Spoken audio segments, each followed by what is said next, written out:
Karena jenengan penyebab bencana itu. Nah, gitu. Tapi Allah sampaikan ta'irukum ma'akum gitu. Musibah ini jangan kemudian ditimpakan dugaan sebagai penyebabnya itu oleh orang lain. Nggak boleh itu. Ya, ta'irukum ma'akum, bahaya yang sekarang ini menerpa kalian itu ya diakibatkan oleh kalian sendiri gitu. Jangan nyari kambing hitam atas setiap musibah. Jadi kita boleh menduga bencana itu bisa jadi bala, bisa jadi musibah, atau itu fitnah. Kita boleh menduganya itu, tapi jangan sampai kita menduga bahwa penyebab dari bencana ini adalah si A, si B, si fulan, si fulana. Itu nggak boleh. Itu Al-Quran sampaikan. Bismillahirrahmanirrahim. Assalamualaikum warahmatullahi wabarakatuh.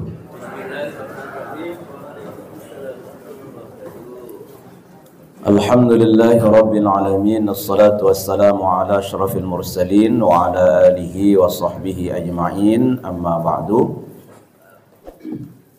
Gimana kabar Bapak Ibu semua? Alhamdulillah. Alhamdulillah. Allah masih berikan kita panjang umur. Allah masih berikan kita sehat. Allah masih berikan kita karunia yang lain, tetapnya iman dan Islam, kesempatan, sehingga pada pagi hari ini kita bisa melanjutkan kajian kita setelah mungkin satu jadwal saya kemarin izin ya, karena barengan dengan musyawarah kerja nasional Tarji, sehingga tidak bisa hadir. Dan mudah-mudahan pertemuan kita pada pagi hari ini beriring ridho Allah Subhanahu wa taala, sehingga apa yang kita pelajari bisa menjadi tambahan hidayah untuk kita. Sholawat beriring salam mudah-mudahan senantiasa Allah limpah aturkan untuk junjungan kita Nabi Muhammad sallallahu alaihi wasallam. Materi sebelumnya apa Bapak Ibu? Catatan.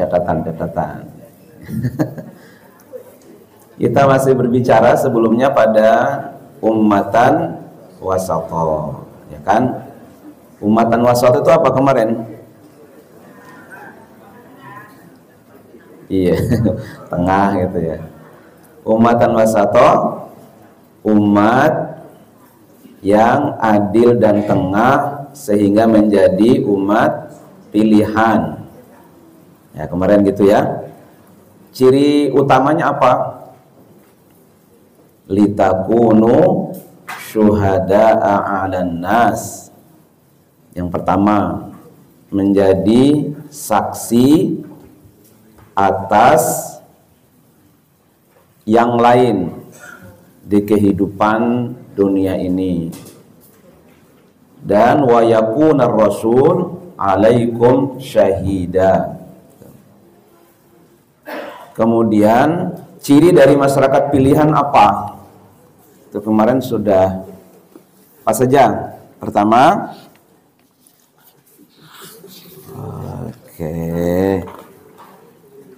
berjiwa besar. Dua, terkemuka. Oh, itu masih ada catatan kan? Tiga, pencerah. Empat, bersih. Lima, unggul. 6, berkearifan tinggi. 7, berwawasan luas. 8, religius. 9, efektif. 10, efisien. Itu ya.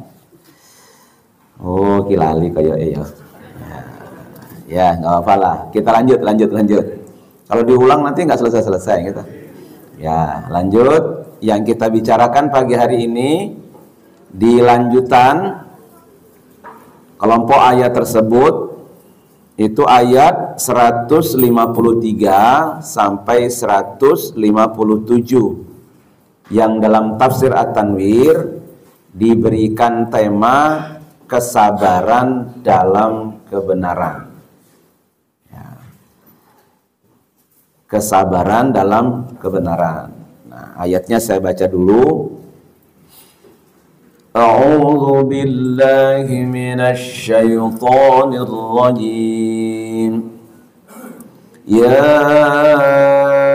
ayyuhalladzina amanu ista'inu bis-sabri was-salah. Innallaha ma'as-sabirin. Qurannya dibuka lagi enggak apa-apa loh. ولا تقولوا لمن يقتل في سبيل الله أموات بل أحياء ولكن لا تشعرون ولنبلونكم بشيء من الخوف والجوع ونقص من الأموال والأنفس والثمرات وبشر الصابرين الذين إذا أصابتهم مصيبة قالوا إنا لله وإنا إليه راجعون أولئك عليهم صلوات من ربهم ورحمة وأولئك هم المهتدون. Ya. Ini saya nggak begitu pede menjelaskan materi pagi hari ini, karena materinya tentang kesabaran. Nah, di hadapan saya ini Bapak Ibu yang sudah kenyang dengan pengalaman dan praktek sabar. Nah, sementara saya relatif jiwanya masih sulit dikendalikan. Tapi ya sudah, karena jadwal saya ya saya sampaikan. Yang penting nanti belajar bersama-sama. Ya, belajar bersama-sama untuk sabar. Nah, Bapak Ibu sekalian, di ayat 152-nya titik tekannya pada syukur. Gitu, fadhkuruni azkurkum washkuruli wala takfurun. Ya. Tafsiran yang seringkali dipakai adalah fadhkuruni, ingat-ingatlah aku pada saat kamu lapang, ya. Ingat-ingatlah aku pada saat kalian senang. Nah, azkurkum, maka pada saat kalian susah, kalian sedih, aku akan mengingatmu. Nah, kalau kita kebalik gitu, lagi sedih ingat Allah, lagi susah baru ingat Allah. Maka tafsirnya, di tafsirnya kayak gitu tuh. Ingat-ingatlah aku, kata Allah, kala kalian lapang, maka aku akan mengingatmu pada saat kamu sempit. Ingat-ingatlah aku pada saat kamu bahagia, maka aku akan mengingatmu ketika kamu nanti susah. Itu tafsiran yang populer, masyhur.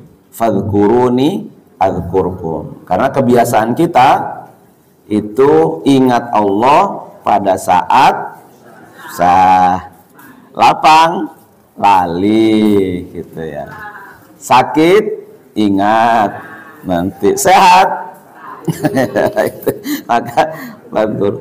washkuruli wala takfurun. Jadi titik tekannya pada bersyukur itu di 152.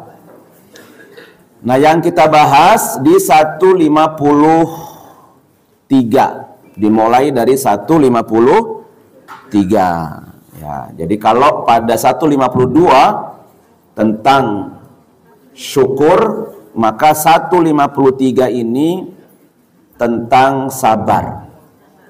Ya, karena memang di antara kejadian yang pasti dialami oleh kita itu, satu, pasti Allah berikan karunia.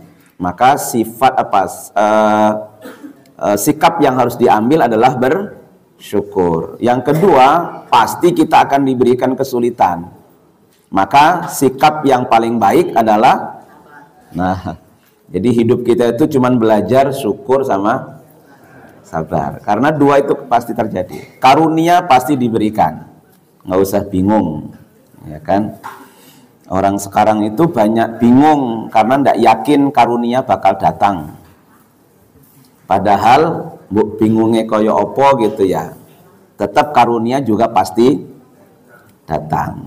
Ngelih ya pasti madang, ya kan? Allah berikan lapar, ya pasti Allah juga sudah sediakan untuk mengenyangkan gitu. Yang penting dungo, usaha sambil dungo. Itu kan, itu nanti bunyi ayat ini. Nah, dan Allah pasti akan memberikan ujian, cobaan kepada manusia, sehingga seorang muslim dituntut oleh Allah untuk selalu minta tolong kepada Allah dengan sabar dan salat, gitu ya. Sabar dan salat. Wasta'inu bis-sabri was-salat. Ya kan rumusnya tadi nggih, rumusnya itu sebenarnya karunia Allah itu pasti akan datang kepada kita. Ya istilah saya, orang yang sakit saja karunianya datang. Ora usah nganggo usaha nggih, Pak. Ngadang-ngadang rumah sakit gak iso apa-apa mesti infus itu. Kan nggak bisa kerja dia. Rizkinya datang enggak? Datang, jenengan koncone yo nilii nggawa buah, nggawa duit. Padahal itu ora kerja loh, Pak. Nggak kerja di rumah sakit. Rezekinya diantarin oleh Allah itu lewat yang lain, gitu ya. Tapi kemudian jangan dipahami kalau begitu wis turu wae kan. Ya pasti datang juga gitu ya, tapi caranya mungkin yang kurang terpuji. Ya kan? Pasti datang juga. Maka kita diminta untuk berikhtiar, berusaha. Nah, tapi usaha itu tidak mesti akan berbanding lurus dengan hasil gitu. Karena sejatinya karunia itu datangnya dari Allah, bukan karena usaha kita. Ya kan? Bukan karena usaha kita. Wong sing ra usaha wae untuk karunia kok. Kenapa kita berusaha? Itu perintah dari Allah, karena usaha itu ibadah. Ya. Usaha itu ibadah memang. Maka kadang-kadang orang yang berusaha keras hasilnya tidak seperti yang diharapkan. Kadang-kadang itu. Kalau semua hasil ditentukan karena usaha, mesti ini loh. Sing usahane luwih keras, intuke luwih. Mesti ini loh, Pak kuwi. Iya, mestinya gitu. Siji sebelah buka warung wis jam 8. Ya, kemudian jam asar kae wis ditutup. Sing siji sebelah yang buka warung iki mulai sadurunge subuhan. Ya, le tutup engko jam 09.00 bengi. Kurang mesti lho. Sing tutup luweh dhisik karunianya lebih kecil. Belum tentu juga, Pak. Ya, belum tentu juga. Podo-podo buka tambal ban kok. Angger ya sebelahan, janjan iki sebelahan. Tapi koyo lek balik niku lho mangkate bareng, tutupe bareng kok. Balike nggo duit beda niku. Ya karena memang ikhtiar itu ibadah itu gitu. Maka dari awal ketika berusaha ya niatnya ibadah. Ibadah itu sudah dapat pahalanya. Kalau semakin dia ikhlas, pahalanya semakin tinggi. Soal karunianya terserah Allah saja lah gitu. Karena itu pasti datang. Nah, maka ketika nanti Allah berikan kesulitan, ya mohonnya sama Allah juga. Ya kan? Allah yang memberikan sekian banyak kebutuhan. Mampu enggak Allah kira-kira menciptakan manusia dengan satu kebutuhan saja? Ya mampu, Allah itu penciptanya kok. Ini kenapa Allah berikan kita ini begitu banyak kebutuhan? Ya, kalau ditanya lah jenengan butuh napa sakniki? Angger ditulis jenengan nggo buku ya ora cukup kuwi buku nek mesti. Saking ngokae kebutuhan kita itu. Kan ramung butuh anak, butuh nyekolahke barang. Berarti butuh duit, butuh golek sekolah sing apik, macam-macam lah butuh. Dan yang menciptakan itu ya Allah juga gitu, kebutuhan-kebutuhan itu, keinginan kita terhadap sesuatu. Maka kalau kita butuh, janjane tinggal njaluk gitu. Wong sing nyiptake Gusti Allah, yang bakal mencukupi juga. Nah, kenapa begitu banyak kita diberikan kebutuhan? Janjane supaya kita nggak bisa lepas dari Allah itu. Itu cara Allah untuk mengikat hambanya, agar hambanya itu tidak bisa melepaskan diri dari Allah.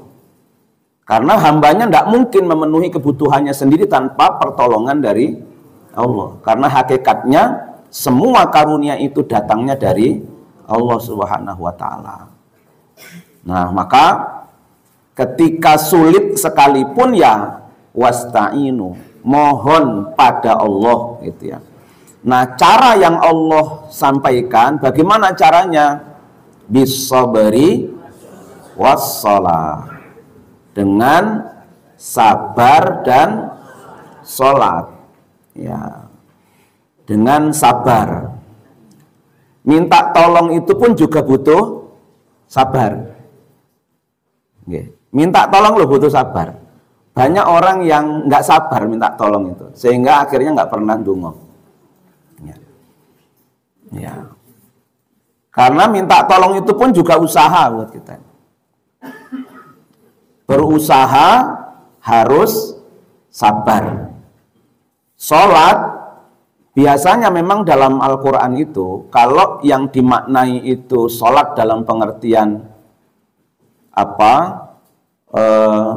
mengangkat tangan takbiratul sampai salam itu loh, itu biasanya Allah dului dalam Al-Quran itu dengan aqama, yuqimu, akimi gitu. Dirikanlah sholat, mendirikan sholat gitu. Tapi ketika tidak didahului dengan kalimat itu, biasanya kata sholat itu maknanya lebih luas dari sekedar tadi. Bisa juga maknanya sholat dalam pengertian tadi, tapi bisa juga pengertiannya lebih luas dari itu. Gitu. Contoh misalkan jenengan diberikan kebaikan oleh orang, itu. Gimana cara tuntunannya dalam Quran itu? Washolli biha inna sholataka sakanun lahum. Kalau jenengan diberikan kebaikan oleh orang lain, itu bukan sholatkan dia, maka sholatmu itu akan menangkan hatinya. Oh, muring. Berarti ini mati sholati. Ya. Maka di situ doakan dia. Jadi kalau kita diberikan sesuatu oleh orang lain, maka doakan orang yang memberi itu, muga-muga rezeki panjenengan tambah lancar ya Pak gitu. Nah, itu doamu itu inna sholataka, sesungguhnya doamu itu doa itu maknanya akan menjadikan hati orang yang memberi itu tenang, senang, bahagia. Gitu. Ojo disolati. Nah, perintahnya disolati ya Pak. Ya, washolli biha, solati, karena pemberian tadi itu, oh itu muring nanti. Ngapa yang jenengan sholat? Aku nyolati panjenengan ya Pak. Ya, bisa lebih luas dari makna sholat dalam pengertian sholat gerakan-gerakan sholat itu, duhur, maghrib, isya, subuh itu kalau tidak dihulu dengan aqama yuqimu. Maka wasta'inu bis-sabri was-shalah, as-shalah di situ juga bisa dimaknai sholat dalam pengertian sholat tadi, karena memang sholat itu mi'rajul mukminin. Itu dalam tafsir At-Tanwir ya. Itu mi'rajnya orang-orang yang beriman. Nah, dengan sholat akan ada kekuatan batin, sehingga ketika menghadapi musibah, orang yang sholat akan tertolong dengan apa? Kekuatan batinnya yang luar biasa. Kenapa? Karena dia sholat. Sholat itu menjadikan orang itu dekat dengan Allah, sehingga batinnya menjadi sangat kuat. Maka ujian apapun akan bisa dihadapi dengan baik. Itu di tafsir At-Tanwir. Sabarnya dengan cara husnudzon, ya, bahwa ujian yang diberikan oleh Allah itu sejatinya adalah untuk meningkatkan kualitas dirinya. Maka husnudzon itu akan membantu jiwanya tenang. Maka sabar itu akan menjadikan jiwa tenang, sholat menjadikan jiwanya kuat. Maka ketenangan jiwanya memudahkan mencari jalan keluar dari setiap musibah. Kekuatannya akan menjadi modal bagi dia untuk mampu dengan baik melalui atau menjalani proses untuk menghilangkan kesulitan yang sedang dihadapi. Nah, maka amat sangat penting dua hal itu, bahkan disebut oleh Allah juga di di ayat 45 itu ya. Wasta'inu bis-sabri was-shalah wa innaha lakabiratun illa 'alal khashi'in. Itu di ayat 45-nya kalau enggak salah ya. Ingat-ingat itulah kira-kira. Ayat 45-nya. Nah, diulang oleh Allah di ayat 152 walaupun dengan titik tekan yang berbeda. Ya. Nah, makanya nanti At-Tanwir mengutip dari pendapat Imam Yusuf Al-Qaradawi tentang sabar itu, kata beliau, dibagi dalam 6 macam. Satu, sabar menerima cobaan hidup. Yang kedua, sabar dari keinginan hawa nafsu. Sabar dalam taat kepada Allah. Sabar dalam berdakwah. Sabar dalam perang. Dan sabar dalam pergaulan. Itu kalau Yusuf Qaradawi. Wah, ini siji-siji aku kuliah iki kok. Ya wes, ya. Oke. Ini pendapat Yusuf Qaradawi yang dikutip oleh tafsir At-Tanwir untuk memudahkan penjelasan nanti di ayat berikutnya. Maka kan biasanya sabar niku wonten telu toh? Biasanya itu sabar dalam ketaatan, sabar menghindari maksiat, sabar menerima musibah. Kan biasa gitu tuh kalau banyak buku itu. Tapi kalau nanti ini yang dipilih oleh tafsir At-Tanwir tidak dijelentrengke melih, maka akan agak kesulitan menjelaskan wala taqulu lima yuqtalu fi sabilillahi amwat. Ini karena temanya sabar. Iki yang ayat ini sabar dalam hal apa ini kan gitu. Nah, makanya dipilihlah Yusuf Al-Qaradawi. Beliau berpendapat bahwa sabar itu ada 6. Pertama, sabar menerima cobaan hidup. Sampun? Ini kita ingat mahasiswa ya Pak Irsyad ya. Ini di sebelah saya juga ahli tafsir loh Pak. Beliau Dr. Irsyadun Nas, dosen UIN Sunan Kalijaga. Dulu alma maternya sama dengan saya. Walaupun beda sekolah ya Pak ya. Beda tempat. Tapi sama-sama sekolah gratisan. Golek proyek Kementerian Agama. Sama-sama alumni Madrasah Aliyah program khusus dulu. Tapi beliau di tempat yang berbeda dengan saya. Ahli tafsir juga. Sabar menerima cobaan hidup. Yang kedua, sabar dari keinginan hawa nafsu. Kemudian yang ketiga, sabar dalam ketaatan kepada Allah. Ya. Kemudian yang keempat, sabar dalam berdakwah. Nah, yang kelima, sabar dalam perang. Dan yang keenam, sabar dalam pergaulan. Nah, jadi memang sabar ini karakter manusia. Tidak ada sabar pada binatang. Karena binatang itu hanya tunduk pada hawa nafsu. Bahkan hidup berkembang biaknya berdasarkan hawa nafsu. Maka binatang tidak punya sabar itu. Tidak diberikan oleh Allah yang disebut dengan sabar. Karena memang binatang itu cuman hanya tunduk pada hawa nafsunya. Sehingga dia nggak bisa untuk mengalahkan hawa nafsunya, memang nggak bisa. Juga malaikat pun tidak diberikan sabar oleh Allah. Karena malaikat tidak punya hawa. Nah itu. Maka sabar itu memang hanya diberikan oleh Allah. Potensi itu hanya pada manusia. Karena manusia itu diberikan oleh Allah hawa nafsu juga.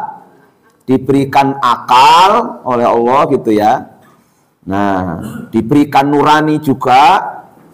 Fitrah juga. Nah, sehingga kelengkapan piranti itu oleh Allah juga diciptakan untuk manusia itu ada sabar itu. Maka sabar itu memang karakter manusia.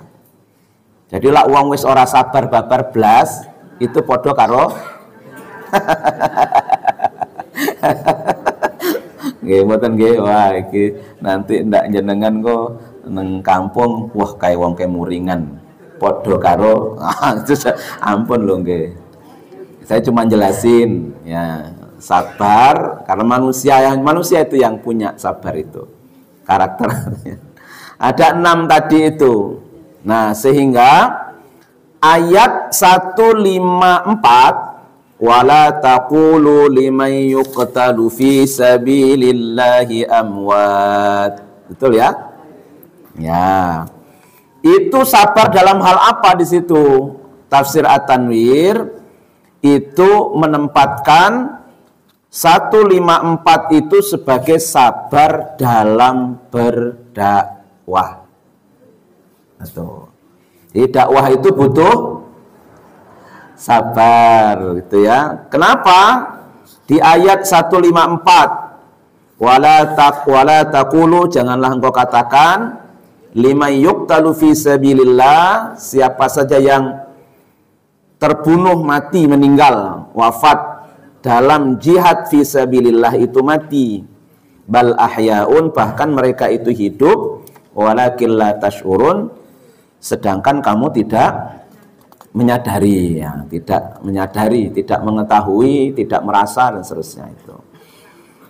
Nah, kenapa ayat ini kemudian oleh tafsir At-Tanwir dipahami sebagai sabar dalam berdakwah? Karena memang dakwah itu butuh pengorbanan. Ya, kalau dakwah itu menyenangkan, pastikan itu salah jalan. Iya Pak. Oh, dadi penceramah menyenangkan. Wah, seneng dadi penceramah. Oh, kuwi salah jalan wong kuwi. Ya. Kan banyak ya orang-orang yang akhirnya dakwah itu menjadi jalan kebahagiaannya dalam pengertian dalam tanda kutip itu. Oh, itu salah jalan itu. Kalau namanya dakwah pasti butuh pengorbanan di situ. Ini karena dakwah jadi sugih misalnya, seneng akhirnya dimotivasi anaknya, wes le rasa kuliah nang fakultas kedokteran, baline suwe, gitu ya, balik modale suwe, bayari larang, sekolahnya suwe, macam-macam gitu ya. Wes sekolah saja sekarang sekolah agama le. Ben kuengko iso dakwah, kae lho contone sing dakwah iki sugih-sugih.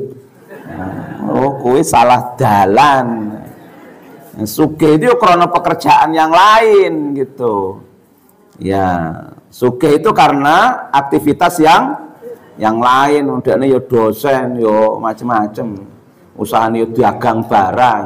Dakwah itu memang perintah dari Allah dan dakwah pasti harus berkorban.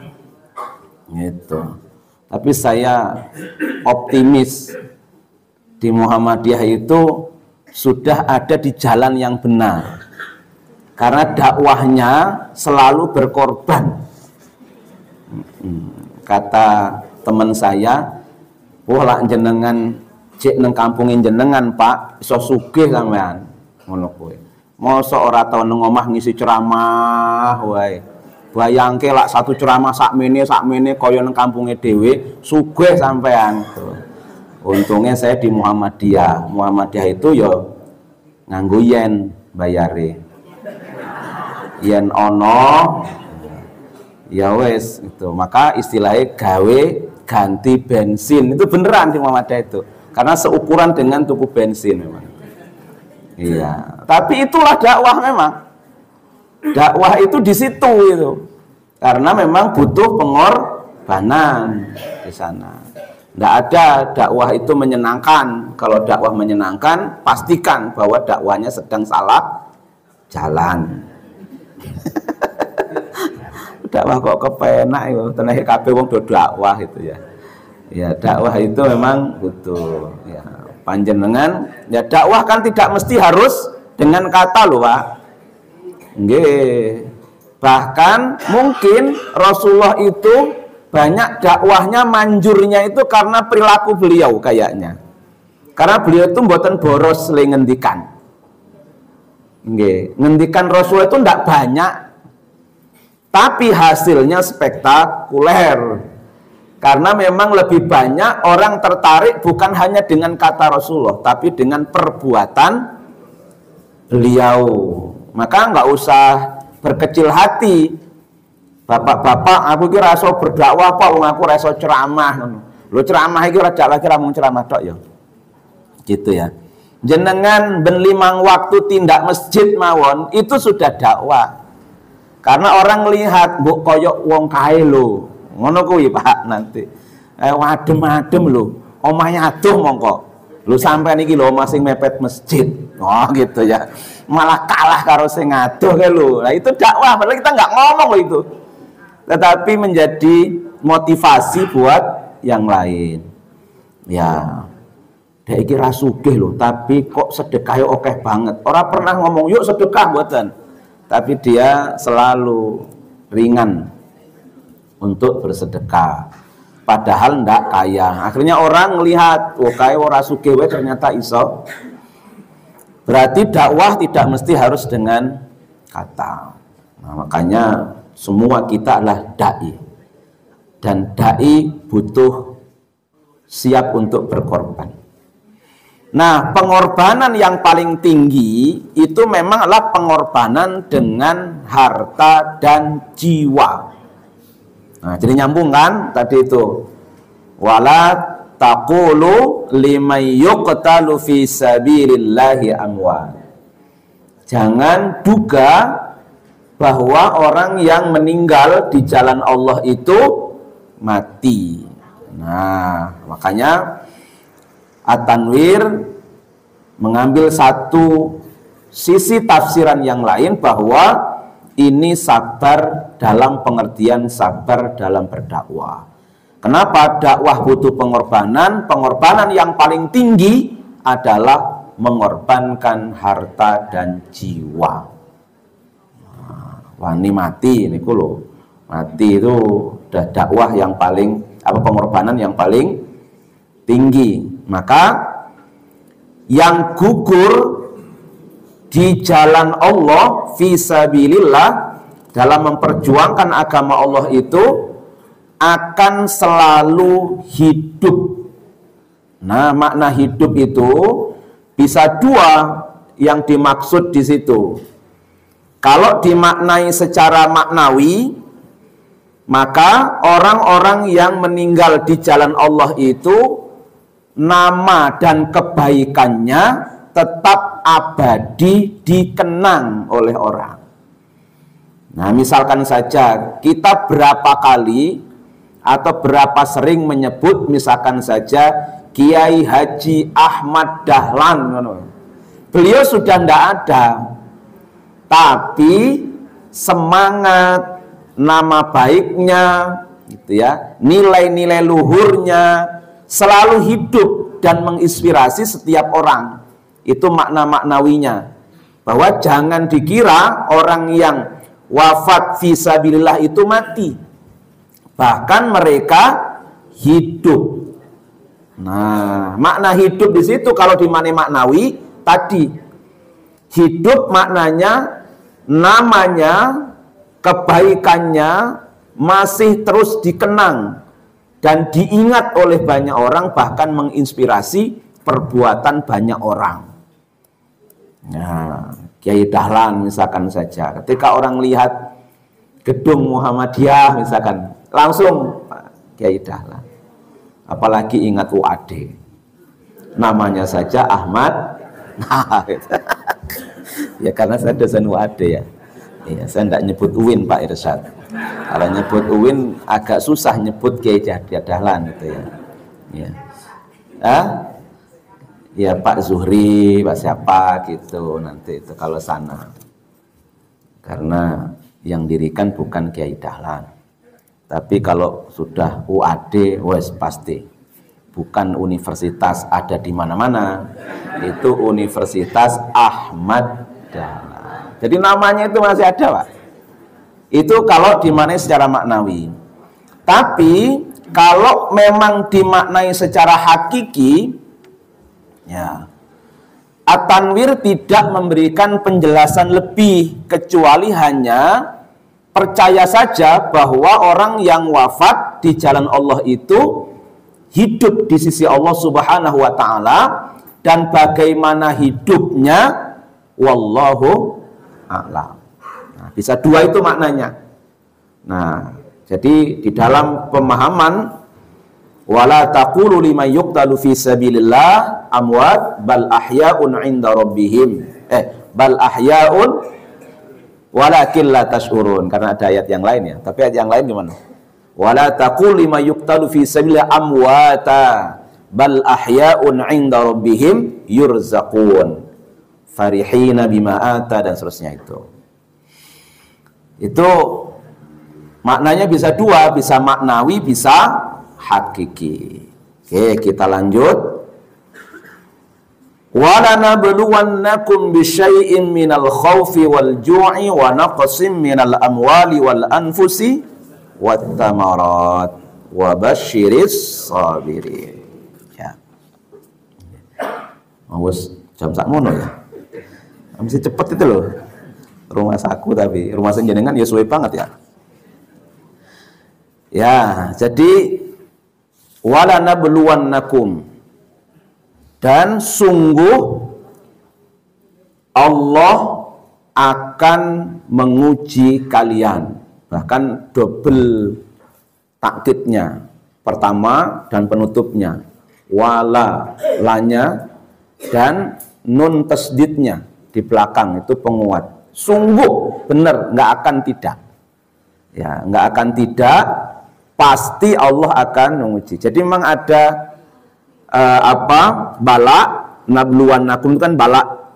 Nah, diterjemahkan ke Indonesia juga sama itu. Bencana, bala itu isinya. Ada musibah. Musibah itu juga sudah terserap ke dalam bahasa Indonesia. Wah, aku bentuk musibah ya Kang, gitu ya. Itu maknanya agak sama, itu agak mirip ya dengan makna kata yang ada. Tapi ada juga dalam Quran itu namanya fitnah. Fitnah pun juga masuk ke dalam bahasa Indonesia. Aku berarti fitnah uang itu. Tapi memang fitnah dalam pengertian bahasa Indonesia dengan fitnah dalam pengertian bahasa Quran niku benten. Kalau bala niku lak diserap ke Indonesia niku sami rada sami niku. Bala iki bala berarti bencana. Kemudian musibah itu nggih sami niku, tapi ketika fitnah beda itu. Fitnah bahasa Quran dengan fitnah bahasa Indonesia ini memang beda.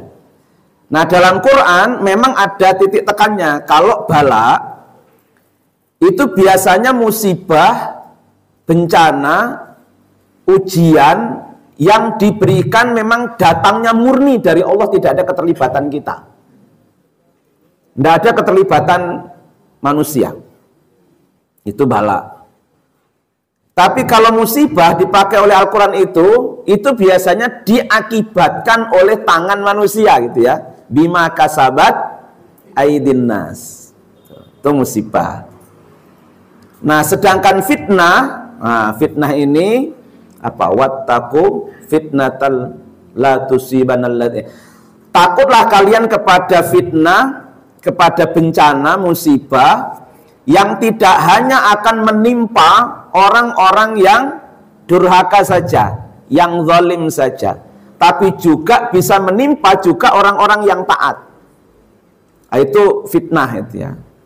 Jadi maka tapi kita kan nggak boleh ya mengatakan iki, misalkan saja tsunami. Beliau ini dari Aceh. Tsunami Aceh, kui musibah, bala, apa fitnah gitu ya.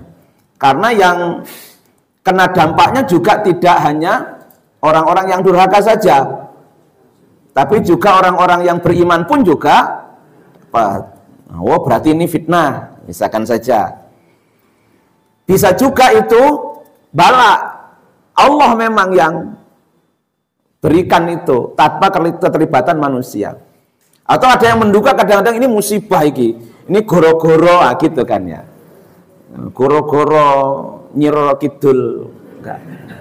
Ya, cuman kita tidak boleh, itu bahasa Quran, enggak boleh setiap ada bencana kita menuduh orang sebagai penyebab adanya bencana itu. Ya kan? Maka Al-Quran sampaikan, kan ada di surat Yasin itu. Inna tatoyarna itu loh. Ya kan? Jadi kami ini sekarang mengalami kesulitan, banyak bencana ini karena jenengan berdakwah. Kalau jenengan nggak dakwah, nggak mau menghentikan dakwah, kami usir dari kampung ini. Karena jenengan penyebab bencana itu. Nah gitu. Tapi Allah sampaikan, ta'irukum ma'akum. Gitu. Musibah ini jangan kemudian ditimpakan dugaan sebagai penyebabnya itu oleh orang lain. Nggak boleh itu. Ya, ta'irukum ma'akum, bahaya yang sekarang ini menerpa kalian itu ya diakibatkan oleh kalian sendiri gitu. Jangan nyari kambing hitam atas setiap musibah. Jadi kita boleh menduga bencana itu bisa jadi bala, bisa jadi musibah, atau itu fitnah. Kita boleh menduganya itu, tapi jangan sampai kita menduga bahwa penyebab dari bencana ini adalah si A, si B, si Fulan, si Fulanah. Itu nggak boleh. Itu Al-Quran sampaikan. Tapi yo jadi adewe nggih keceplosan kadang-kadang. Wah iki goro-goro. Ya. Iya. Wah iki wis 2024 iki. Wis mulai rada anget iki Maret. Ya. Nggih, ya. Nah, pasti akan diuji. Jadi tadi ada dua pasti ya kejadian itu. Di 152 Allah pasti berikan karunia maka syukur. Di 153 dan seterusnya Allah pasti berikan kesulitan maka solusinya adalah bersabar. Apa yang kesulitan yang akan diberikan Allah dan mungkin tidak kita mengatasinya? Mungkin karena bunyi ayat itu walana beluwannakum bisyai'in gitu. Syai'in itu sedikit dengan sedikit, nggak banyak gitu, untuk menunjukkan bahwa kesulitan yang diberikan oleh Allah itu pasti mampu dilalui oleh kita karena tidak banyak gitu. Sedikit dari apa? Dari rasa takut yang pertama, karena memang kebutuhan asasi manusia itu adalah aman. Apa yang paling menyenangkan buat kita? Aman, Pak. Nah, jadi kita akan diuji oleh Allah dengan hilangnya sedikit rasa aman itu, ada sedikit ketakutan. Nah, apa misalkan saja ketakutan, ancaman, bahaya sekarang itu, misalkan saja nggak duwe anak remaja, sekarang jarang balik mesti bengi, kan khawatir ki wong tua nih, khawatir karena di Jogja keliti gitu. Nah ini ujian yang diberikan oleh Allah, makanya aman itu menjadi sangat penting buat kita. Maka segera atasi itu supaya hilang, karena kita pasti mampu untuk menghilangkan sedikit rasa itu. Sehingga di sini dibutuhkan keadilan dalam penegakan hukum. Itu kalau Tanwir ya, biasa gaya Tanwir itu. Tanwir itu luar biasa gaya ininya. Jadi ketika menjelaskan apa yang pertama, rasa takut atau rasa tidak aman. Karena salah satu kebutuhan manusia sehari-hari itu adalah aman. Aman. Makanya ibu-ibu lebih aman berangkat kalau sudah bawa uang dan bawa HP. Daripada berangkat ditemani bapak tapi bapak randidit. Raman. Iya, lebih seneng mana Bu jenengan itu? Wes, aku tak mangkat dhewe Pak, sing penting disangoni gitu ya. Pulsane full. Itu aman. Itu mahram itu. Daripada dikancani bapak tapi bapak randidit ya marah mumet. Karena butuhnya aman, anggerus didit itu kayak aman banget ya. Iya. Aman gitu ya.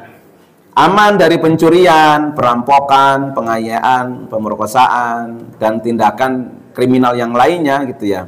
Maka untuk menciptakan rasa aman itu memerlukan kesadaran terhadap hukum, penegakan hukum, adanya perundang-undangan yang adil, jelas, aparat penegak hukum yang jujur, yang adil tanpa pandang bulu. Ya, tidak tumpul di atas, tajam ke bawah gitu ya. Nah, ini gayanya Tanwir nggih. Supaya apa? Aman kita. Ya nggak tahu Bapak sekarang ngerasa aman atau tidak. Iya. Sing pengen perubahan mesti ngomong raman saiki. Lah sing pengen lanjutkan itu berarti saiki wis aman. Tergantung perspektifnya pokoknya sekarang itu. Iya, terserah jenengan pokoknya lah niku mboten melu-melu ya. Nggih, ngoten lah. Nggih, mboten melu-melu ngompori kula. Nggih. Karena sekarang juru-juru dakwah wis mulai dikiting-kiting rono-rono. Ya, kita dengan menggunakan bahasa dakwah nggih, bahasa dakwah. Nggih, aman. Harus efektif, efisien penegakan hukumnya dan seterusnya lah itu ya, supaya ada terlindungi. Ya, terlindungi kita. Nah, karena rasa aman itu kebutuhan dan Allah akan uji kita dengan itu. Nah, menguji agar apa?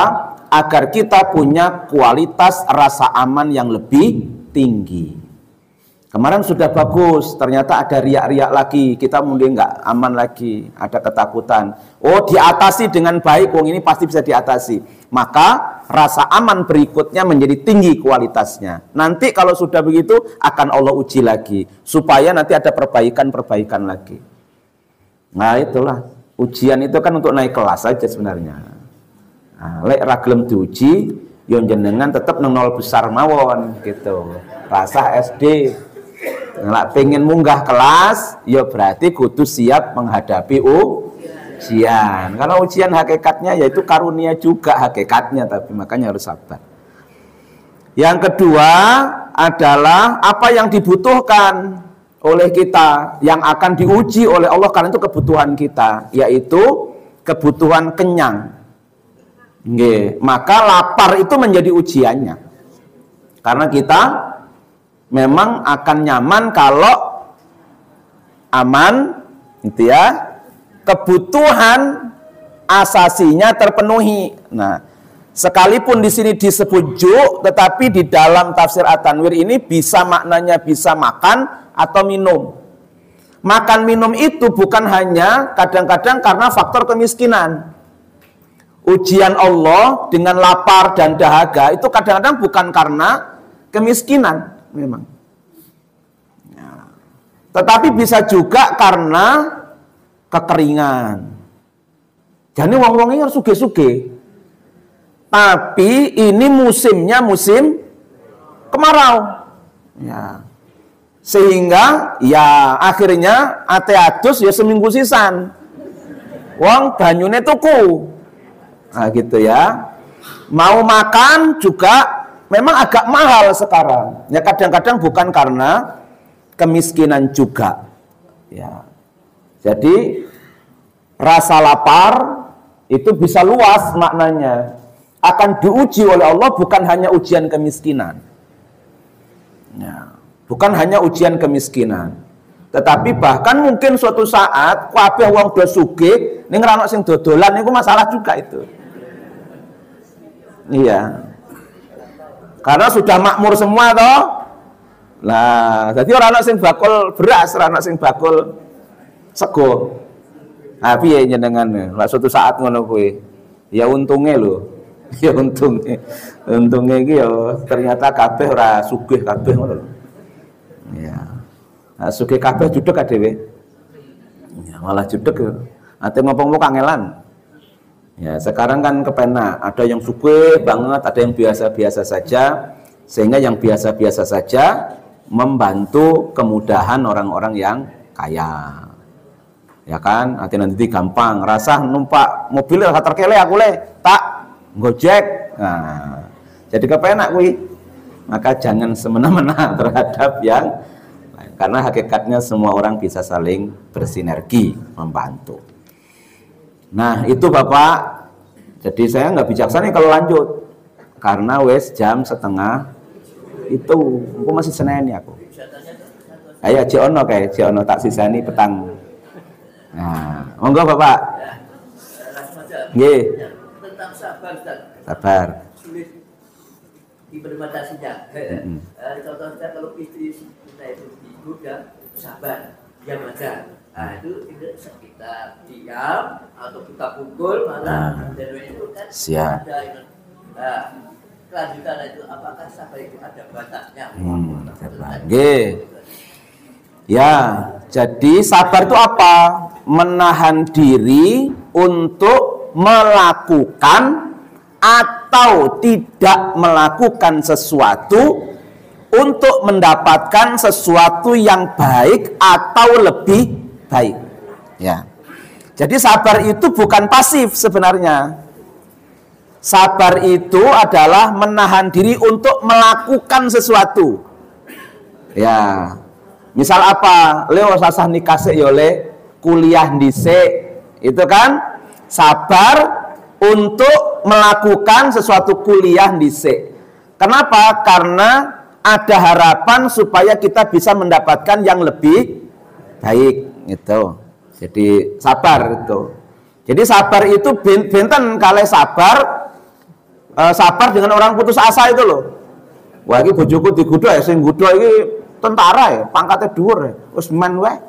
Nah, sabar. Itu rasa sabar putus asa itu. Nggih, sabar itu menahan diri supaya kita jernih, jiwa kita kuat, maka solusi yang kita ambil itu menjadi terarah sesuai dengan nilai-nilai ajaran agama. Maka sabar niku nggih aktif itu, bukan pasif. Nah, ada batasnya ndak? Ya ndak ada batasnya. Sabar ono batasi. Sabar itu ono batasi pas. Orang ono batasi sabar itu, karena kita memang diminta terus untuk bersabar. Gitu. Jadi nggak ada batasnya sabar itu. Sabar itu ono batasnya, Kang. Aku wis iku ora sabar sampean kuwi. Gitu. Karena sabar itu diminta terus untuk bersabar memang gitu, sabar. Maka memang kalimat syukur, sabar, ikhlas itu mudah diucap, tapi ra gampang dipraktekke. Kenapa? Karena ora tahu latihan. Karena syukur, sabar, ikhlas itu butuh latihan. Ya, ikhlas butuh latihan. Itu sekali-kali ustadz niku ampun ngeten lho liyane niki wedang putih karo teh kita ustadz ono wedang putih ono iki ono wah wes pemene pengajiane luwih gede meneh kuwi lho kaya meneh kuwi. Akhirnya apa? Ustadznya sulit ikhlas nanti karena selalu diperlakukan istimewa. Iya. Lah ora diperlakukan istimewa, loro ati.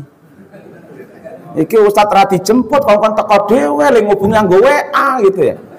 Nyampe kene blas ora dikarohke gitu ya. Sik ra mangkat meneh. Padahal itulah ujian latihan ikhlas. Nggih, latihan ikhlas. Janjane sing marake ustadz ra ikhlas yo jenengan barang kuwi. Asline. Karena selalu monggo ustadz. Saya itu di mana-mana gitu, ustadz monggo. Wadah lak nang omah kula sok dionek-onek ke bojoku pareng lho, Pak. Makane kula biasa mawon. Nggih. Bojo kula niku karo kula wani.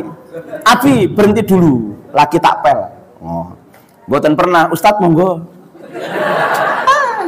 Bojo kula niku mboten wani turu karo ustadz. Turune karo bojone.